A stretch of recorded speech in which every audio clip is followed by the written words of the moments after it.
Ahora vamos a agregarle el efecto de las fuerzas a nuestros ejemplos, a nuestros estudios, ¿sí? Y bueno, los principios de lo que es esta unidad de cinética de partículas está basada en lo que son las leyes de Newton, y en particular en la segunda, ¿sí? Entonces aquí tenemos las leyes de Newton, y bueno, la primera ley de Newton y la tercera ley de Newton, bueno, son aquellas que son de amplia aplicación en lo que es estática, ¿sí? En el curso anterior de estática. Entonces, nada más para recordar, tenemos que la primera ley de Newton dice que una partícula originalmente que se encuentra en reposo o que se encuentra moviéndose en una línea recta con velocidad constante, va a permanecer así, ¿ok? Siempre va a permanecer en ese estado hasta que no esté sujeta a una fuerza desbalanceada, ¿sí? Entonces, en otras palabras, una partícula va a permanecer en estado de reposo o se va a mover en una línea recta con velocidad constante, a menos que venga una fuerza externa y modifique dicho estado, ¿sí? Es lo que quiere decir la primera ley de Newton. Y la tercera ley de Newton dice que las fuerzas mutuas de acción y reacción entre dos partículas son opuestas, iguales y colineales, ¿sí? En otras palabras, a cada acción corresponde una reacción igual y de signo contrario. Entonces, estas dos leyes, la primera y la tercera, pues bueno, son de amplia aplicación en lo que es la estática. Y lo que es en dinámica, bueno, en nuestro caso vamos a aplicar lo que es la segunda ley de Newton, ¿sí? Que dice que una partícula bajo la influencia de una fuerza F desbalanceada experimenta una aceleración que tiene la misma dirección que la fuerza y una magnitud que es directamente proporcional a la fuerza. Entonces, en otras palabras, y ya expresada en forma de ecuación, la segunda ley de Newton se expresa como la fuerza es igual a la masa por la aceleración, ¿sí? Entonces, si nosotros le aplicamos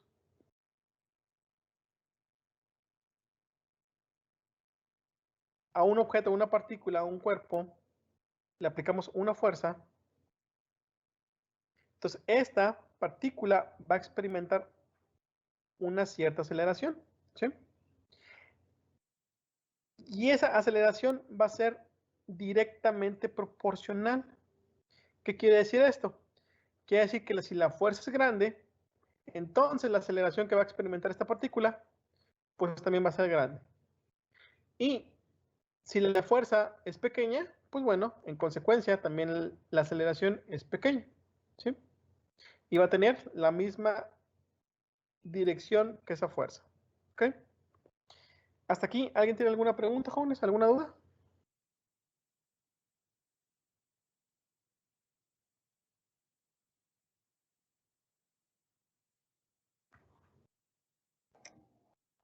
No, Inge.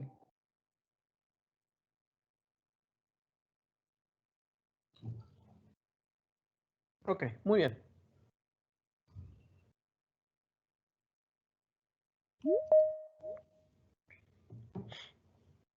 Entonces esta pequeña formulita se va a convertir en la base de lo que es esta unidad número 2, ¿sí? La fuerza es igual a la masa por la aceleración. Muy bien. Ahora vamos a ver algunos conceptos que necesitamos repasar, algunos conceptos para esta primera parte de la unidad número 2, ¿sí? Que vamos a estar utilizando y que es muy importante, pues bueno, repasar lo que es el concepto de algunas cosas que vamos a ver y que vamos a estar utilizando y que son muy importantes, ¿sí? Entonces, el primer concepto que vamos a ver es el de masa. Entonces recordemos que en la fórmula pasada teníamos que la fuerza es igual a la masa por la aceleración, ¿sí? Entonces, bueno, tenemos que ver primero lo que es el concepto de masa. Entonces la masa es una magnitud física, ¿sí? Y es una propiedad fundamental de la materia. Y expresa la resistencia al cambio del movimiento de un cuerpo, ¿sí? Y de forma más precisa, es la propiedad de un cuerpo que determina la aceleración del mismo, ¿sí? Cuando éste se encuentra bajo la influencia de una fuerza. Y bueno, la unidad que utilizamos para medir esta magnitud física en el sistema internacional es el kilogramo, ¿ok? Y estas unidades las podemos abreviar con las letras K y con la letra G, ¿sí? Entonces, bueno, pues es el concepto de lo que es la masa, que es una magnitud física, y nos va a expresar una resistencia al cambio del movimiento de un cuerpo. Y bueno, pues obviamente entre más masa tenga una partícula, o un cuerpo o un objeto, pues bueno, va a mostrar más resistencia al cambio de movimiento, ¿sí?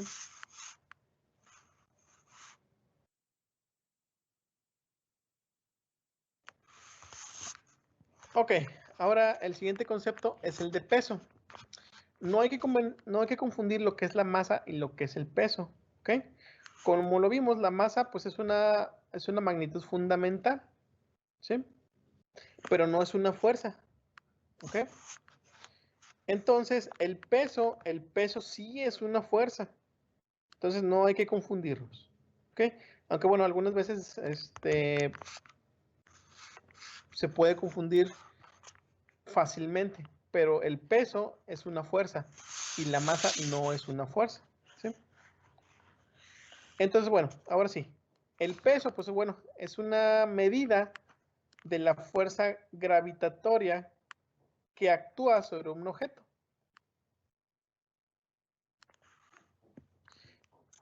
Entonces, por ejemplo, el peso que tenemos nosotros en lo que es la Tierra, pues es diferente al peso que tendríamos si pudiéramos ir, por ejemplo, a la Luna o a Marte o a algún otro planeta. ¿Por qué? Porque cada uno de los planetas tiene una cierta fuerza gravitatoria, ¿sí? Y entonces, bueno, esta fuerza gravitatoria, bueno, pues hace que el efecto que causa esa fuerza gravitatoria en cada uno de estos planetas sea diferente, ¿sí? Entonces, bueno, como el peso es una fuerza, lo podemos representar mediante un vector, ¿sí? Que al igual que un vector, bueno, pues tiene su magnitud, su dirección y su sentido, ¿ok? Nada más que este está aplicado hacia el centro de gravedad de un cuerpo, ¿ok? Y bueno, en nuestro caso está dirigido hacia el centro de la Tierra. ¿Qué significa esto?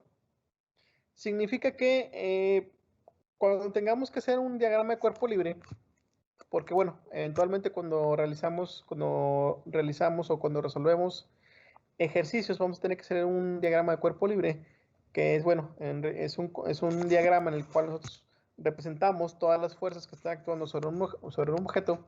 Vamos a tener que representar lo que es el peso. Y el peso lo vamos a representar mediante una fuerza, y esa fuerza siempre la vamos a representar hacia abajo, ¿sí?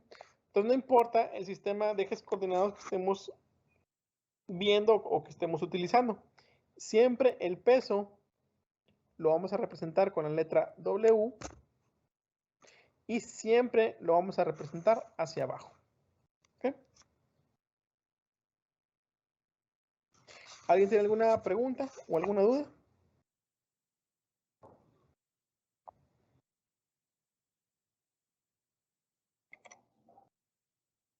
No, Inge.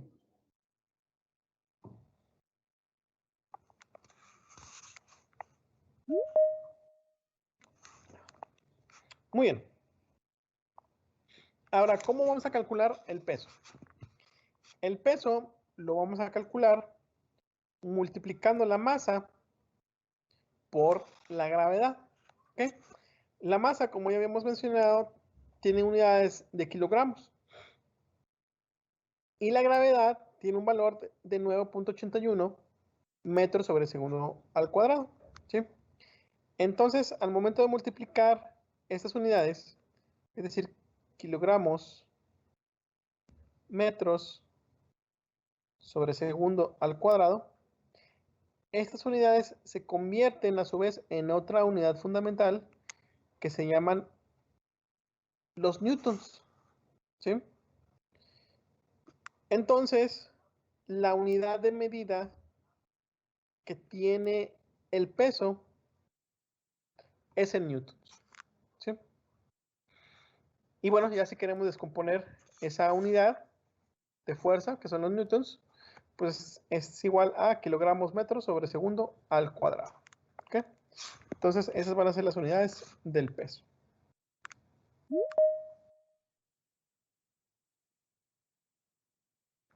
Entonces, en los ejercicios, jóvenes, hay que diferenciar muy bien cuando estemos hablando de la masa y cuando estemos hablando del peso. ¿Sí? Muy bien. Entonces ya vimos el concepto de masa, el concepto de peso.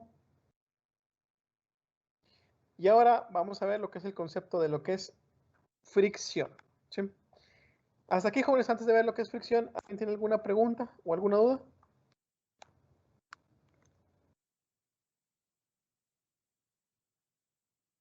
No, ingeniero. No, ingeniero.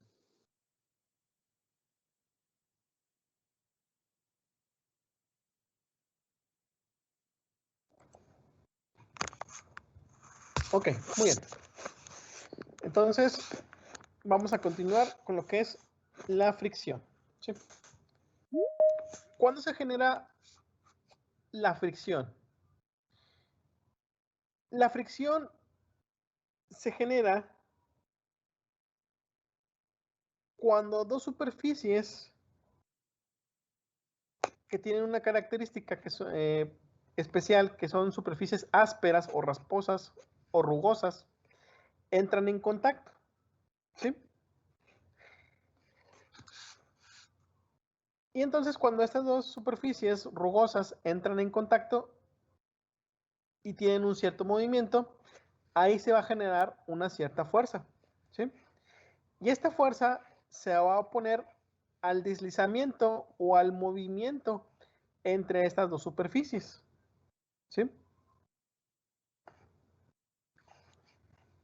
Entonces, nosotros podemos tener dos tipos de fuerza de fricción. Una que se llama fuerza de fricción estática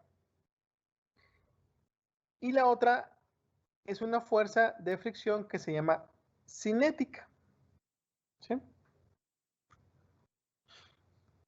Y bueno, ¿por qué se genera esto? Bueno, pues por las imperfecciones que tiene esas dos superficies. Como ya lo habíamos mencionado, pues bueno, estas superficies son de tipo o de forma áspera. ¿Ok? ¿Y cómo podemos calcular esa fuerza de fricción? Bueno, a la fuerza de fricción la vamos a identificar por las siglas FF, ¿sí? Más para identificarlas, ¿ok? La fuerza de fricción, así es como la vamos a identificar, ¿sí? Y la fuerza de fricción la vamos a calcular de la siguiente forma.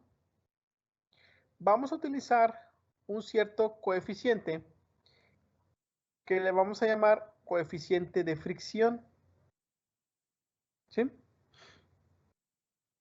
Este coeficiente de fricción es una letra griega que se llama mu, ¿sí? Y esa letra griega mu puede ser de dos tipos. Puede ser cinética o puede ser estática, Y generalmente ese es un dato que ya es conocido, ¿sí? De hecho, hay tablas donde podemos encontrar el coeficiente de fricción, ya sea estático o cinético, para determinados tipos de superficies, ¿sí? Para madera, o para asfalto, para concreto, entre algunas otras superficies. ¿Okay? Entonces, digamos que es un coeficiente que ya es conocido. ¿Sí? O si no, bueno, pues nomás nos van a dar todo lo que necesitamos para calcularlo. Pero bueno, en realidad ese coeficiente es un dato que ya es conocido. ¿Sí? Entonces, como es un coeficiente, ese dato no tiene unidades. ¿Sí? Es solamente un número. Y entonces, bueno, ese número lo que vamos a hacer es multiplicarlo. ¿Y contra qué lo vamos a multiplicar? Lo vamos a multiplicar con otra fuerza que se llama la fuerza normal. ¿Sí? Y que esa fuerza normal la vamos a identificar con la letra N. ¿Sí? Entonces, para calcular la fuerza de fricción, lo que vamos a hacer es multiplicar el coeficiente de fricción, que puede ser de forma estático o cinético, y vamos a multiplicar ese coeficiente por una cierta fuerza. Y esa fuerza le vamos a llamar la fuerza normal. ¿Sí? Para entender un poquito más acerca de las diferentes fuerzas que tenemos aquí o que se están involucrando aquí en esta formulita, vamos a hacer la aclaración de todas las fuerzas que intervienen en un sistema cuando este se va deslizando o cuando una cierta partícula se va moviéndose o deslizando sobre una cierta superficie. ¿Sí? Entonces, aquí del lado izquierdo, yo tengo el siguiente sistema. Tengo un bloque, que en este caso es de color negro, que se va deslizando sobre una superficie, y esa superficie es la línea azul. ¿Ok? Entonces, bueno, esta partícula o este objeto va a tener un determinado peso. ¿Sí? Y como lo habíamos comentado, el peso va a actuar hacia abajo.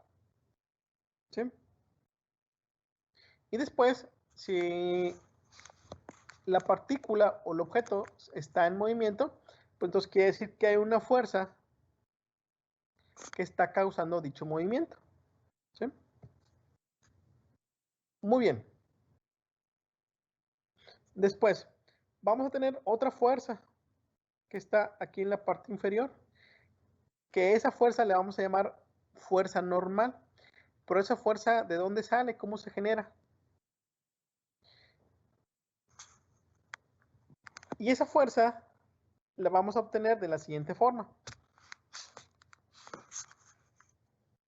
Si lo recuerdan, habíamos comentado que la partícula o el bloque de color negro se va a mover o deslizarse sobre una superficie, que es la línea azul.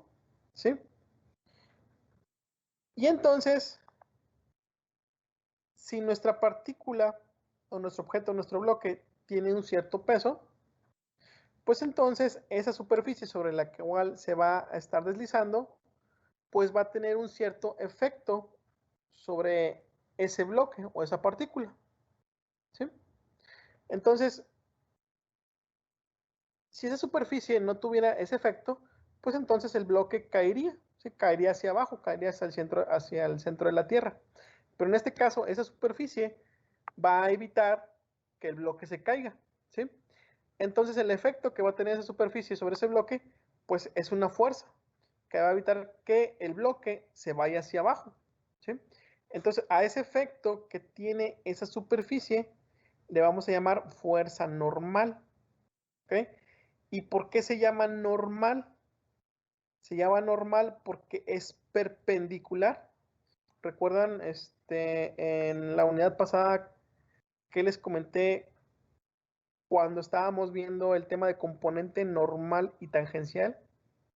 Pues bueno, entonces esto que está aquí es una aplicación de ese mismo concepto. ¿Sí? Aquí tenemos una fuerza que es de tipo normal. es decir, de tipo perpendicular, ¿sí? Y este es un concepto que es muy importante que lo recuerden. Cuando nosotros en un esquema obtengamos una fuerza normal o involucremos una fuerza normal, siempre vamos a tener que dibujar una fuerza que es perpendicular a una superficie, ¿sí? Entonces, en este caso, esta línea azul que está aquí es una línea horizontal y vamos a tener una fuerza perpendicular a esa superficie, y esa fuerza perpendicular a esa superficie va a ser la fuerza normal. ¿Ok? Hasta aquí, jóvenes, ¿alguien tiene alguna pregunta o alguna duda?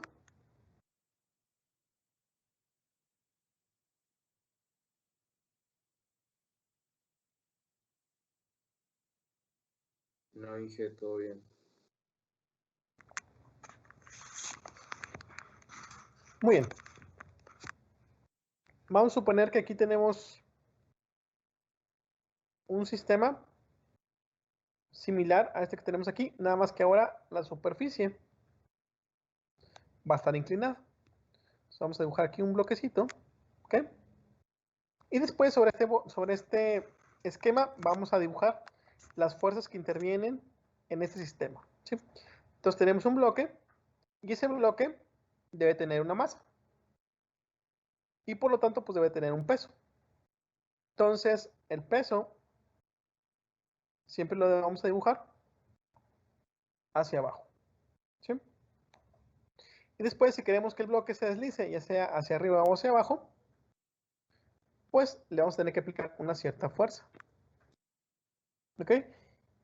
Y si tenemos superficies rugosas, bueno, pues vamos a tener una cierta fuerza de fricción, que va a ser contraria o se va a poner al movimiento, ¿sí? Entonces aquí vamos a tener la fuerza de fricción. ¿Ok?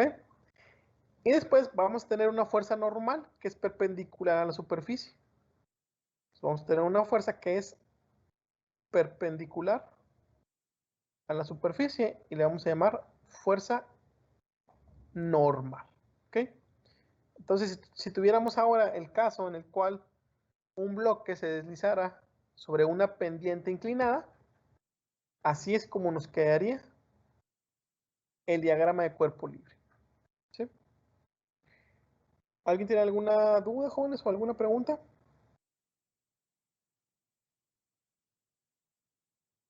¿Qué unidad son?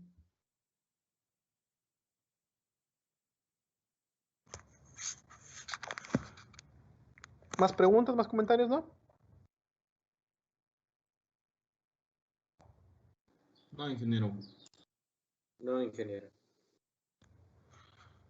Ok, entonces, bueno, vamos a tener masa, el peso, la fuerza de fricción. Y bueno, por último, vamos a tener otro tipo de fuerza de otro tipo de elementos que vamos a estar utilizando en los ejercicios, que son los objetos que se llaman resortes, ¿sí?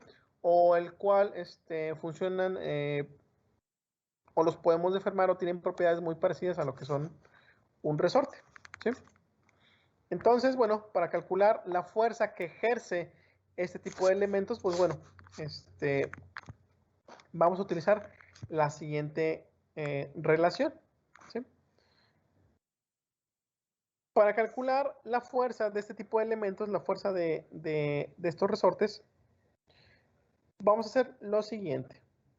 Es una formulita muy parecida a lo que es la fuerza de fricción, pero bueno, tiene sus propios elementos, ¿sí? Y bueno, obviamente, pues bueno, tienen sus propiedades de cada uno de estos elementos. Entonces, cuando estemos hablando de resortes, estos van a generar una cierta fuerza, ya sea si el resorte lo estamos comprimiendo, pues obviamente cuando estamos comprimiendo el resorte, pues el resorte, si lo liberamos, pues este va a tender a extenderse, que quiere decir que el resorte lo que va a hacer es ejercer una fuerza de tal forma que este se quiere expandir, ¿sí? Y ahora, en sentido contrario, si yo un resorte lo estiro, pues el resorte lo que va a hacer es tratar de regresar a su forma original. Entonces va a estar ejerciendo una fuerza o una reacción hacia adentro, ¿sí? Entonces esos casos o esos diagramas los tengo del lado izquierdo de la pantalla, ¿sí? Entonces este que está aquí es el caso en el cual yo tengo un resorte y lo estiro. Entonces cuando yo lo estiro, pues el resorte va a tender a hacer una reacción hacia adentro, ¿sí?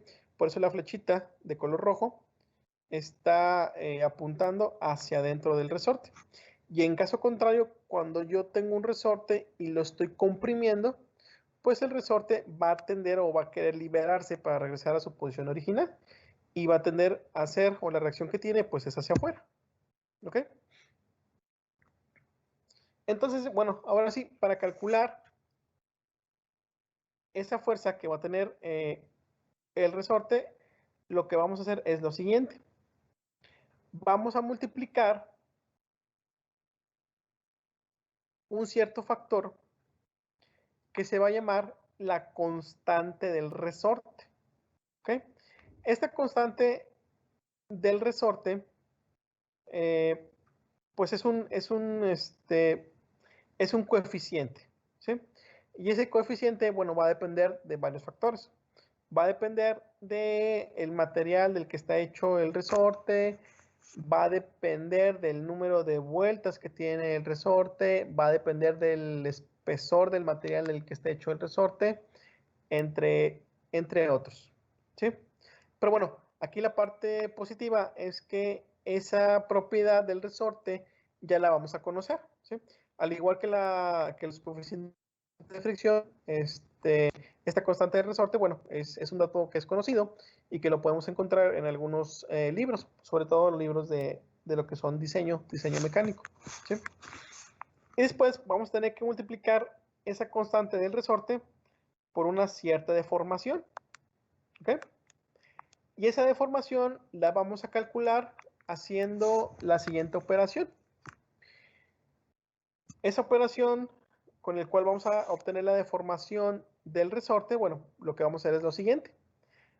Vamos a hacer una resta entre la longitud que tiene el resorte cuando está deformado y a eso le vamos a quitar la longitud del resorte en su estado original o en su estado de reposo, ¿sí? Y de aquí vamos a obtener, digamos que el signo de la fuerza que nos esté brindando el resorte, ¿sí? Porque como lo podemos ver del lado izquierdo, vamos a tener tanto fuerzas de tensión como fuerzas de compresión, ¿sí? En caso de que estemos alargando o comprimiendo el resorte, ¿sí? Entonces vamos a multiplicar una cierta constante del resorte por la deformación que vamos a estar causando en el resorte, ¿sí? Y esa deformación la vamos a obtener mediante una resta, ¿sí? Y esta resta va a ser igual a la longitud del resorte cuando está deformado, ya sea en tensión o compresión, menos la longitud inicial del resorte, ¿sí? ¿Alguien tiene alguna duda o alguna pregunta?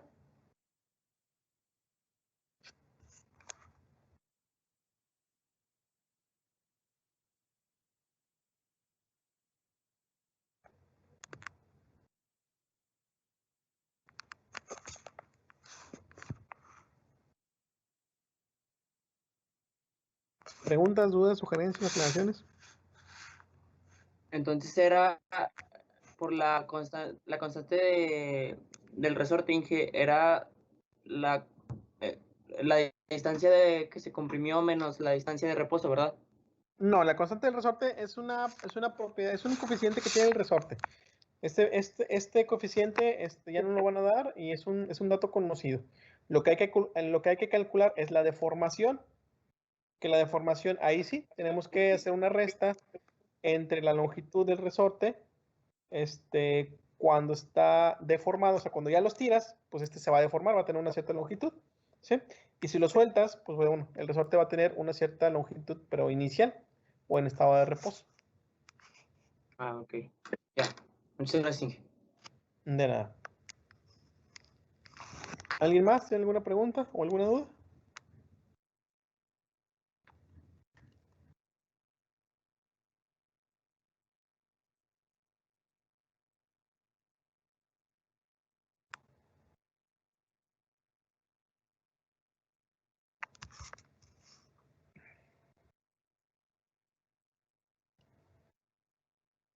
Bueno, eso lo voy a tomar como uno.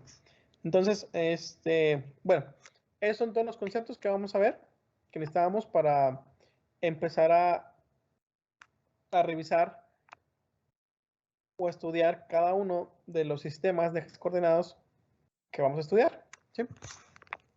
Y bueno, lo que vamos a hacer es estar viendo o estar estudiando diferentes ejemplos utilizando los diferentes sistemas de ejes coordenados que vimos en la unidad pasada, ¿sí? Si lo recuerdan, vimos problemas utilizando el primer sistema de ejes coordenados, que fue el de X, Y, Z, que se llamaban componentes rectangulares, y lo utilizamos otro sistema de ejes coordenados que era el normal y tangencial, y por último vimos otro que se llamaba radial y transversal. Entonces, de esta misma forma, vamos a estar viendo ejemplos utilizando diferentes tipos de sistemas de ejes coordenados, ¿sí? Y bueno, el primero que vamos a ver es, por supuesto, el de componentes rectangulares, ¿sí? Que aquí, bueno, lo que vamos a hacer es que vamos a tener la segunda ley de Newton.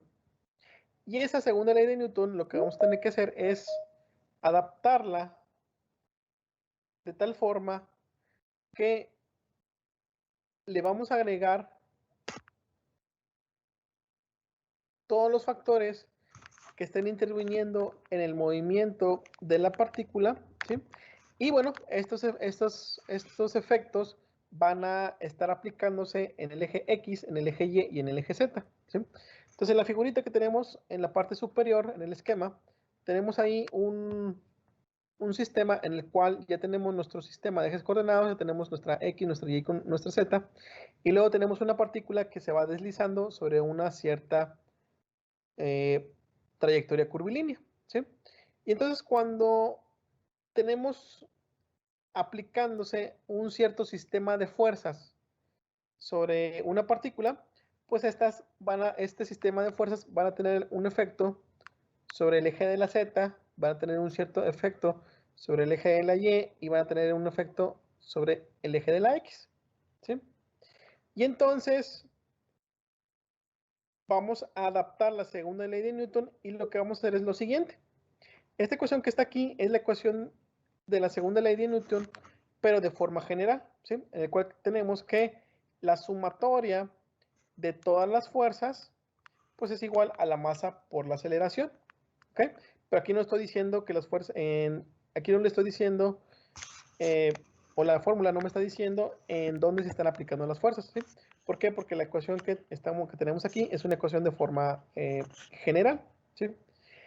Y esa ecuación hay que desarrollarla o hay que adaptarla de tal forma que ahora sí vamos a estar agregando todos los efectos que vamos a tener en cada uno de los ejes, ¿sí?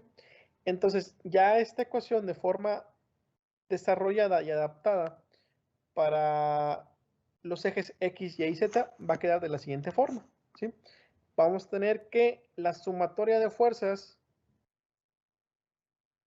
que actúan en el eje X, ¿sí?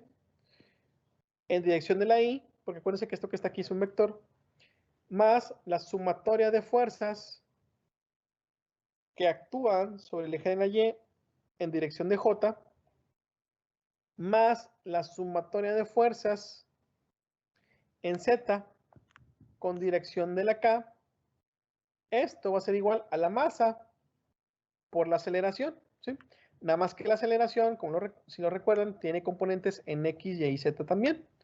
Entonces, Este segmento de la ecuación que está aquí, pues es la ecuación de para obtener la aceleración, pero en forma vectorial. ¿Ok? Entonces, esto es igual a la masa por la aceleración en X, la aceleración en Y y la aceleración en Z. ¿Sí? Y bueno, si quisiéramos descomponer esta ecuación en sus componentes en X, Y y Z, o sea, agarrar los términos en una ecuación que solamente relacionen o intervengan solamente una dirección, pues vamos a tener tres ecuaciones, ¿sí?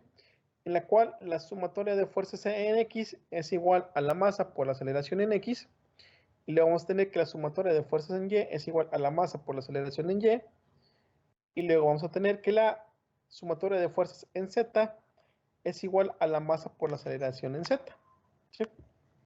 Entonces, estas tres ecuaciones son nuestras tres ecuaciones fundamentales que vamos a estar utilizando cuando estemos resolviendo problemas de cinética de partículas utilizando componentes rectangulares.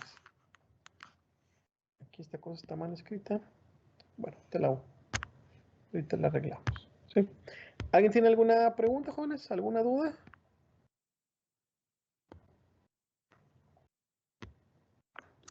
No, ingeniero. No, Inge.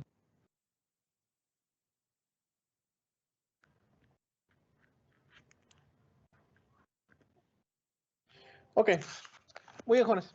Entonces, le vamos a dejar hasta aquí por el día de hoy. Y en la siguiente clase, bueno, ya le vamos a continuar ahora sí y vamos a resolver nuestro primer ejercicio. ¿Sí? Pero bueno, el día de mañana no va a haber sesión.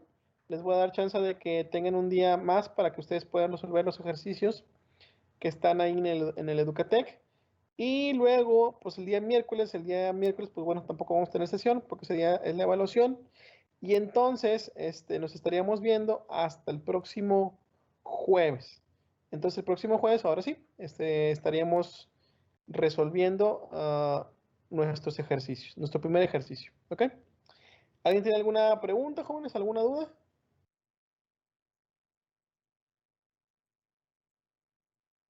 No, Inge. No, ingeniero. No, Inge. Ok, muy bien, jóvenes.